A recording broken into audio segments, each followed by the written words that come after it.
Saudi আরব যখন emerge করলো তখন থেকে উম্মতে মুসলিমার ভিতরে ফিতনা ঢুকতে শুরু করলো।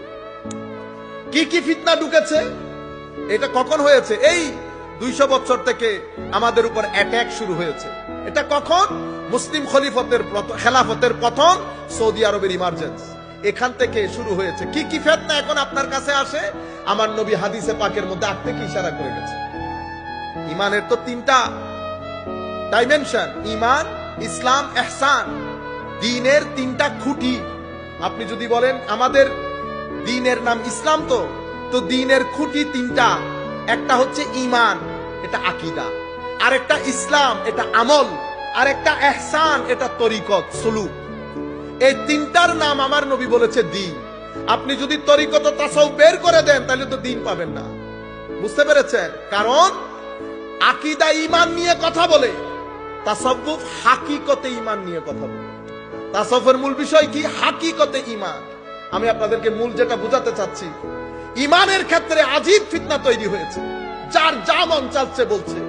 কেউ আমার নবীর শানে বেয়াদবি করছে, কেউ আলে বাইত রাসূলের শানে বেয়াদবি করছে, কেউ সাহাবায়ে কেরামের শানে, কেউ আউলিয়ায়ে কেরামের শানে। যার যা মন চাই বলছে। এর পরবর্তীতে কি হলো? আমলের ক্ষেত্রে, আমল তো আমরা ছেড়েই দিয়েছি। মাযহাবের উপর দিন রাত তুফান তৈরি হয়েছে। আমি আপনাকে কথাগুলো সংক্ষিপ্ত করে বলে দেই। ফিতনা কিভাবে শুরু হলো? একদল এসে আল্লাহ রাব্বুল আলামিনের শানে বেয়াদবি শুরু করেছে। কি? আল্লাহর হাত আছে, আল্লাহর পা আছে। আস্তাগফিরুল্লাহ, ইন্নাল্লাহা গফুরুর। আমার আল্লাহ সময়, কাল, স্থান সবকিছু থেকে পূত পবিত্র। যখন কোনো কিছুই ছিল না তখন আমার আল্লাহ ছিল। কোনো কিছুই নাই, সৃষ্টি আল্লাহ সৃষ্টি করে নাই, আল্লাহ বাদে আর কেউ নাই।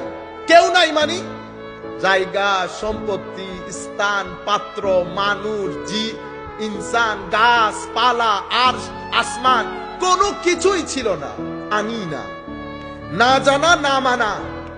এটার মাধ্যমে আমরা আস্তে আস্তে তরিকতের মধ্যে রসম রেওয়াজ নিয়ে এসেছি। কি জিনিস নিয়ে এসেছি?